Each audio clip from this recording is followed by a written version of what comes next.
বন্ধুরা, আজকে একটা নতুন গল্প নিয়ে আসলাম তোমাদের মাঝে। এটা সত্য এবং বাস্তব জীবনের ঘটনা। শেষ পর্যন্ত শোনার অনুরোধ রইল। শুনলে তোমার মধু চলে আসবে। দেরি না করে চলো শুরু করা যাক। আমি কলেজে ইন্টারমিডিয়েটে পড়ার সময়ে ঘটনাটি ঘটেছিল যখন আমি কলেজ হস্টেলে থাকতাম। হস্টেলটা ছিল 2 তলা বিল্ডিং। আমি সেকেন্ড ইয়ারে ওঠার পর হঠাৎ করে কলেজ কর্তৃপক্ষ বলল যে হস্টেল ভেঙে বহুতল বিল্ডিং করা হবে। আমাদেরকে 1 মাসের সময় দেওয়া হলো। এর মধ্যেই যে যার মতো থাকার জায়গা ঠিক করে নেবে। আশেপাশে আমার কোনো আত্মীয় স্বজন ছিল না। মেসির জন্য কয়েকদিন ঘুরলাম, কিন্তু পছন্দমতো মেস পেলাম না। আমার তো ভয় হল এই ভেবে যে শেষ পর্যন্ত হয়তো আমি থাকার জায়গা খুঁজে পাব না। সেক্ষেত্রে আমার পড়াশোনার কি হবে সেটা ভেবেই অস্থির হয়ে পড়লাম। চেষ্টা করে যখন হতাশ, তখনই আমার এক বন্ধু খবর দিল যে এক ভদ্রলোক পেইং গেস্ট রাখবে। আমি দেরি না করে সেখানে ছুটলাম। কলেজ থেকে মাইল খানেক দূরে গ্রাম্য পরিবেশে পাকা বাড়িওয়ালা ভদ্রলোক খুবই অমায়িক। উনি একজন অবসরপ্রাপ্ত কৃষিবিদ। বুড়ো বুড়ি ছাড়া বাড়িতে আর কেউ থাকে না। ভদ্রলোকের বয়স হয়ে গেছে বলে বাসায় একজন লোক দরকার, যে বিপদে সাহায্য করতে পারবে, টুকটাক বাজার করতে পারবে, আর বুড়োকে একটু সঙ্গ দিতে পারবে। আমি শুনেছিলাম পেইং গেস্ট রাখবে, কিন্তু আমার ভাগ্য আরও ভালো। উনি আমার থাকা খাওয়ার জন্য কোনো টাকা পয়সা নেবেন না বললেন। ভদ্রলোক আমাকে পছন্দ করলেন। আমি আর দেরি না করে পরদিনই বইখাতা জিনিসপত্র নিয়ে হাজির হলাম। বাড়ির কাছে একটা বিশাল খেলার মাঠ ছিল। বিকেলবেলা এলাকার প্রচুর ছেলে মেয়ে সেই মাঠে খেলাধুলা করত, আর সকালবেলা যুবক থেকে বুড়োর আসত ব্যায়াম করতে। আমার অভ্যাস ছিল প্রতিদিন ভোরে উঠে দাঁড়ানো। যারা আসত প্রায় সবাই সবার পরিচিত হয়ে উঠেছিলাম। হঠাৎ একদিন একজন নতুন অতিথিকে দৌড়াতে দেখলাম। ভদ্রলোক সহজেই আমার দৃষ্টি আকর্ষণ করল, কারণ উনি দারুণ হ্যান্ডসাম, পেটানো শরীর, বেশ লম্বা, আর দেখে বোঝা যায় ভদ্রলোক। আমি একবার ওনার সামনে দিয়ে যাওয়ার সময় হাত তুলে সালাম দিলাম। উনিও জবাব দিলেন এবং হাসলেন। সবচেয়ে উল্লেখযোগ্য হল উনি বারবার পিছন ফিরে আমাকে দেখছিলেন। ভদ্রলোক শ্যামলা কালো, বলা চলে গোঁফ আছে, তবে দেখে বোঝা যায় লোকটা খুব মিশুক প্রকৃতির।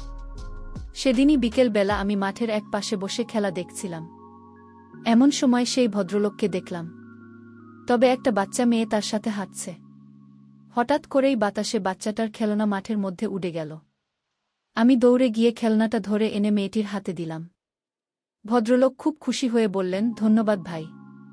আমি আপনাকে সকালে মাঠে দেখেছি, তাই না? আমি মুখে জবাব না দিয়ে মাথা ঝাঁকালাম। উনি হাত বাড়িয়ে দিয়ে হ্যান্ডশেক করে বললেন, আমি প্রফেসর সুনীল, আর্মিতে আছি। আরে আমার মেয়েকে, আসুন না, আমার বাসায় জমিয়ে আড্ডা দেওয়া যাবে। বেশি দূরে নয়, এই তো কাছেই।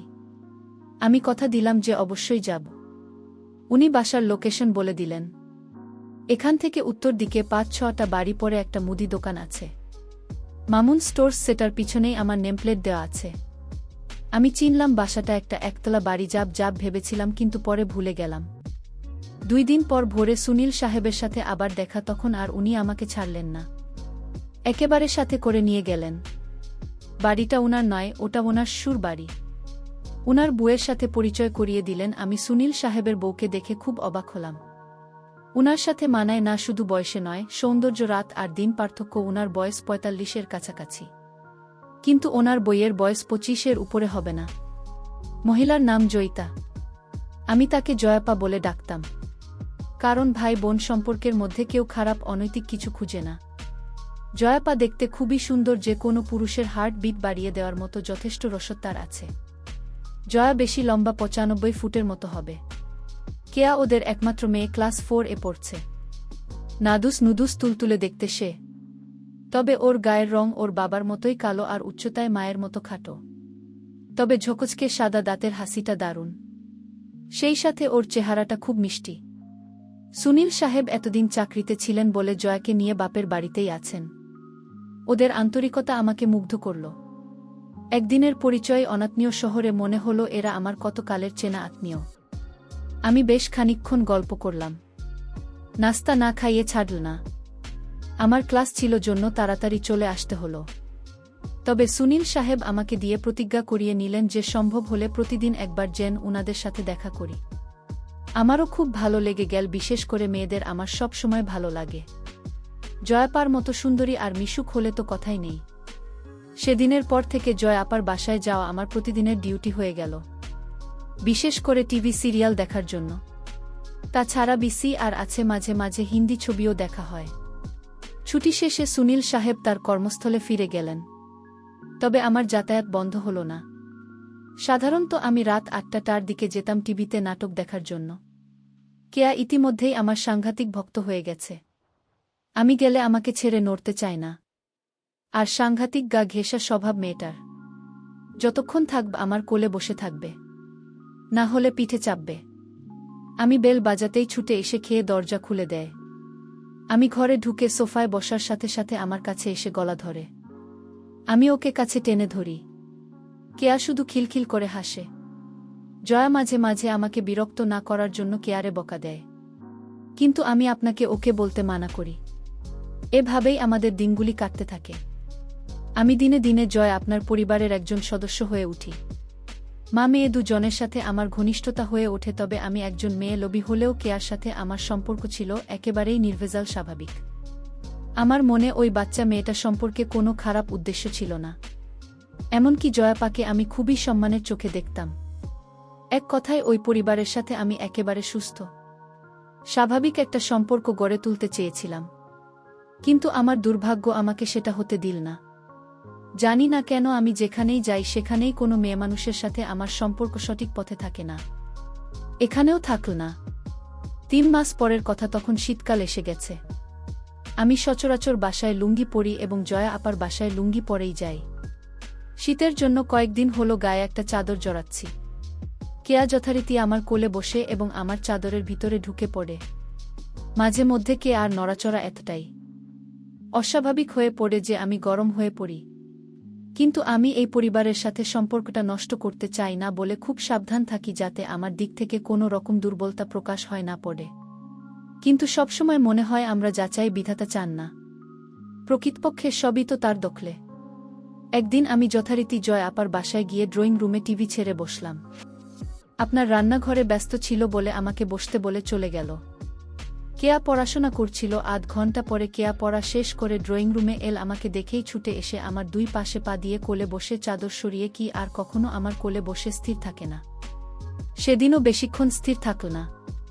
মিনিট 5 মধ্যেই ওর নড়াচড়া শুরু হয়ে গেল। তবে সেদিনের নড়াচড়ার পরিমাণটা ছিল একটু বেশি। আমি বললাম, কি রে, অমন করছিস কেন? কেয়া বলল, আমার চুলকাচ্ছে। আমি বললাম, ঠিক আছে, তাহলে নিচে নেমে বস। আমার কথা শুনে কেয়া উঠে দাঁড়াল আর আমি আমার পা দুটি সরিয়ে কেয়া আমার 2 পায়ের মাঝে সোফার উপরে বসল। কিন্তু কি আর সম্ভবত বুঝতে পেরেছিল যে সোফার মাঝখানে মোটা দড়ির মতো কিছু একটা আছে। আমি ওটাকে থামানোর যথাসাধ্য চেষ্টা করলাম, কিন্তু পারলাম না। ওর কানের কাছে ফিসফিস করে থমকে বললাম, এই কেয়া, কি হচ্ছে এসব? ছাড় বলছি। তখন কেয়া বলল, ছাড়ব না। তুমি শক্ত বানালে কেন? ছাড়ব না, কি করবে তুমি? আমি এবারে অন্য পথে চেষ্টা করলাম। বললাম, আপা দেখলে কিন্তু মেরে ফেলবে। কে হেসে বলল, মা রান্নাঘরে তোমার জন্য পোলাও মাংস রাখছে, এদিকে আসবে না? আমি বললাম, তবুও এসব ভালো না। লক্ষ্মী মেয়ে, ছাড়া বলছি। কেয়া আরও চেপে ধরে বলল, না, ছাড়ব না। আমার ধরে থাকতে ভাল লাগছে। আমার ধৈর্যের বাঁধ ভেঙে গেল, মাথার মধ্যে গোলমাল হয়ে গেল, আমার হিতাহিত গান লোপ পেয়ে গেল, আমি স্থান কাল পাত্র সব ভুলে গেলাম। আমি ফিসফিস করে বললাম, দেখ, তুই যদি না ছাড়িস আমি কিন্তু তোর ধরব। 1 সেকেন্ডও দেরি না করে কে আমার চোখে চোখ রেখে হাসতে হাসতে বলল, ধর না, ধরো। আমি কি মানা করেছি নাকি? একেবারেই বাচ্চা একটা মেয়ে, যার কিনা বয়সে পৌঁছানো এখনো অনেক বাকি। তার এরকম কান দেখে আমি অবাক হয়ে গেলাম। একটু পর জয়া পায়েল। আমি ভয় পেয়ে হাত সরিয়ে নিলেও কেয়া ছাড়ল না। যেহেতু আমাদের দুজনের পুরো শরীর চাদরে ঢাকা ছিল, আপা কিছুই বুঝতে পারল না। বাবা আমার জন্য গরম গরম খাবার তৈরি করে এনেছিল। আমার সামনে টেবিলে সেগুলি রাখতে লাগল।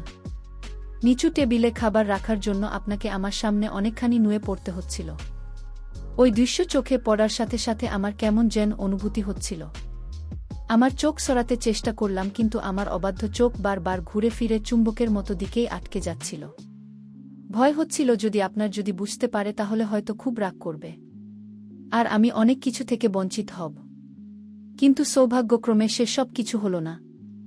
আমি কাকে নামিয়ে পাশে বসিয়ে খেতে শুরু করলাম। শুক্রবার আমাদের কলেজ বন্ধ থাকে। প্রতি শুক্রবার সকালে আমি জয়া আপার বাসায় যাই টিভিতে প্রোগ্রাম দেখার জন্য। সেদিনও ছিল শুক্রবার। আপা আমার জন্য চা করে নিয়ে এল। আমি সোফায় বসা, আপা হামা দিয়ে টেবিলে চা রাখল। সেদিন আপা সালোয়ার কামিজ পরেছিল। যখন আপা চায়ের কাপ রাখতে গেল, তা দেখে আমার 2টা হার্টবিট মিস হয়ে গেল। আমি চা খেয়ে টিভি দেখতে লাগলাম। খুব একটা সুন্দর ছবি হচ্ছিল। প্রায় 10টার দিকে আপনার নিজের কাপড় চোপড় নিয়ে ঘর থেকে বেরিয়ে গেল। সম্ভবত গোসল করার জন্য। আমার গায়ে চাদর ছিল না, জন্য কে এতক্ষণ বিশেষ সুবিধা করতে পারছিল না। এবার কেয়া তার কাজ শুরু করল। আমার কৌতূহল চেপে রাখতে না পেরে আমি জানতে চাইলাম ওই সব কোথা থেকে শিখেছে। কেয়া প্রথমে আমাকে কসম খাইয়ে নিল যে না, আমি কাউকে কথা না বলি। পরে বলল টিভিতে ছবি দেখে। আমি বললাম মানে? কেয়া বলল বাবা ছুটে আসার সময় ভিডিও ক্যাসেট নিয়ে আসে। পরে অনেক রাতে ওরা যখন মনে করে আমি ঘুমাতে গেছি, তখন সেই ভিডিও প্লে করে। কিন্তু আসলে তো আমি ঘুমাতাম না, তখন চুপি চুপি সব দেখে নিতাম।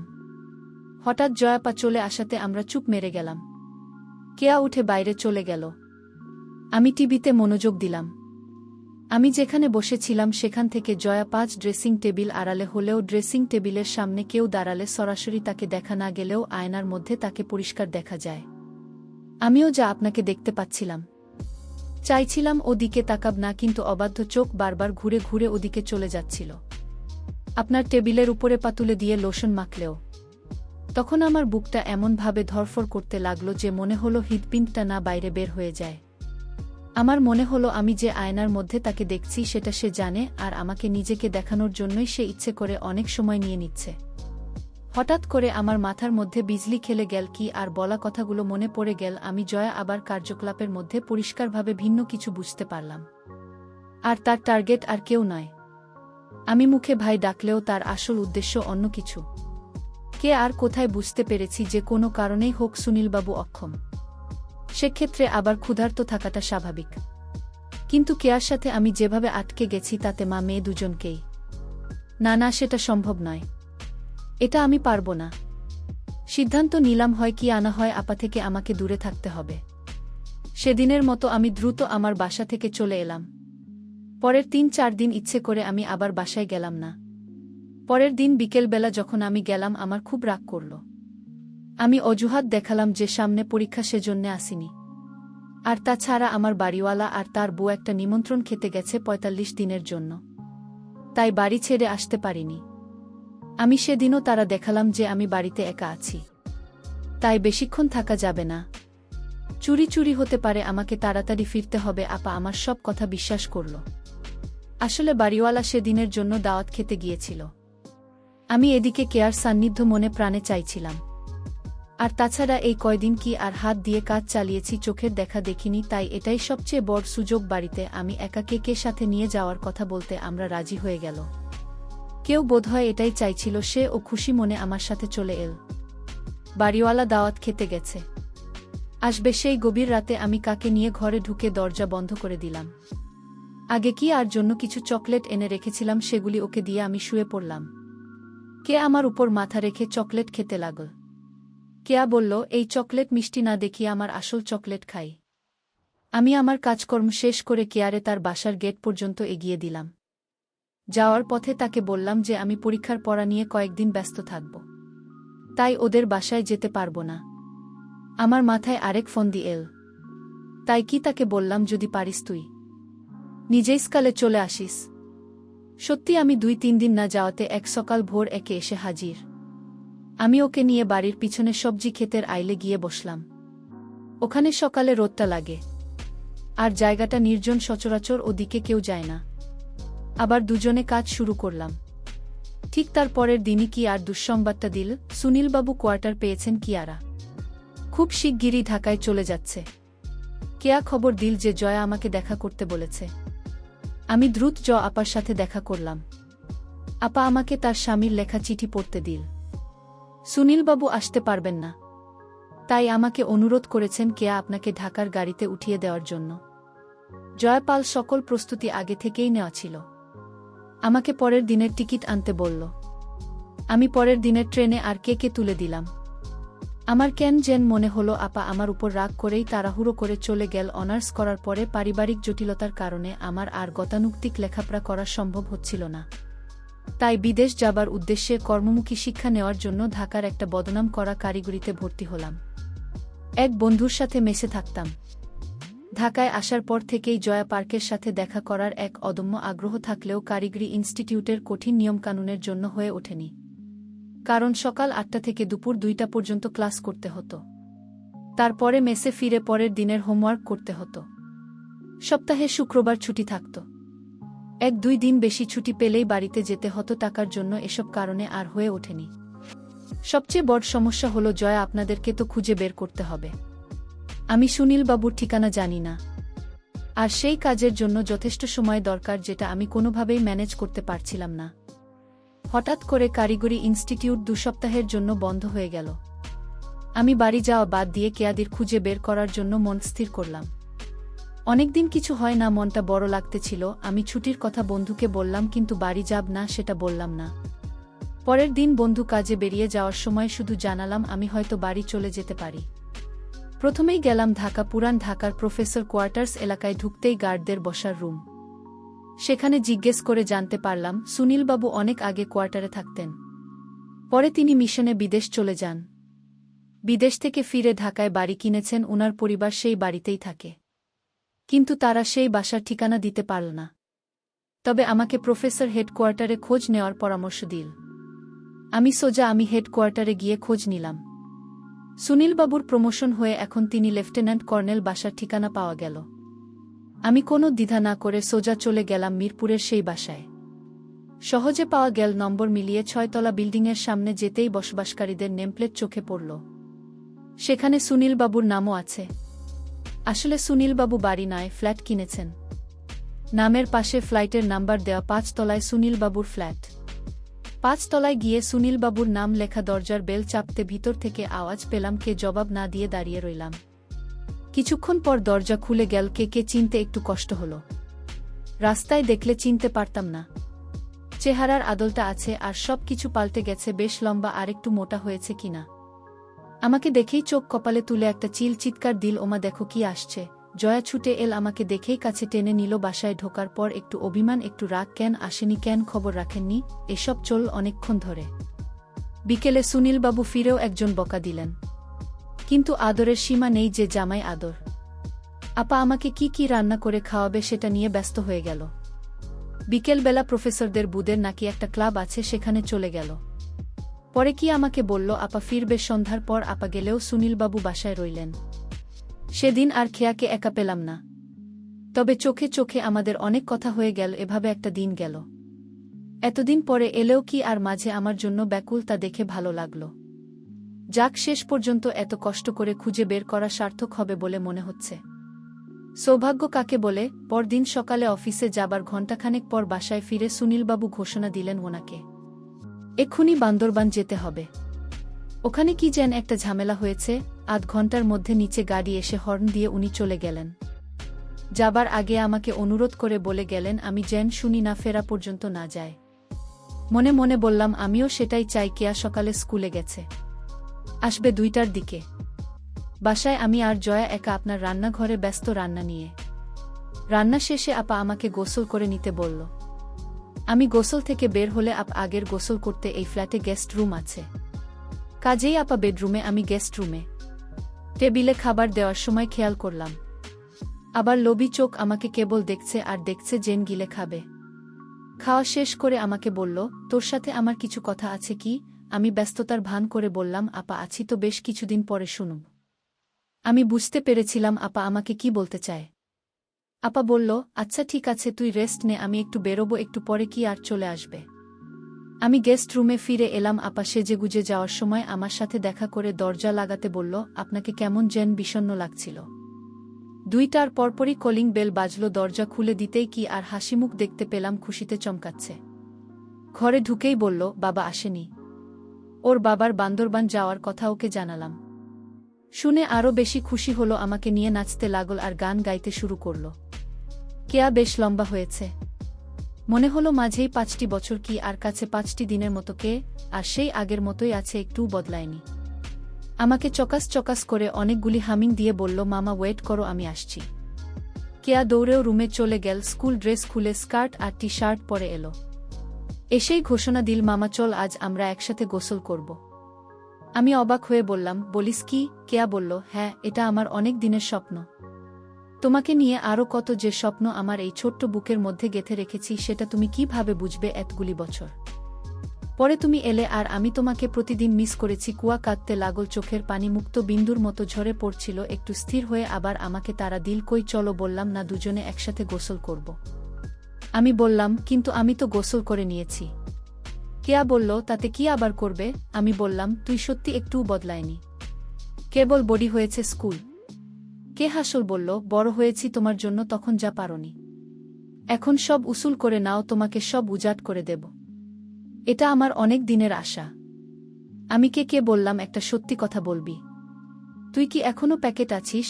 কেয়া বড় চোখ করে আমার দিকে তাকিয়ে বলল, মামা তুমি তোমার কি আমাকে চেনো না? তুমি ছাড়াও এই দুনিয়ায় আর কে আছে যে আমার কষ্ট বুঝবে? আমি তো তোমার জন্যই সব জমিয়ে রেখেছি। আমাদের প্রথম একটু কষ্ট হলেও পরে আমাদের মজা চলে এল।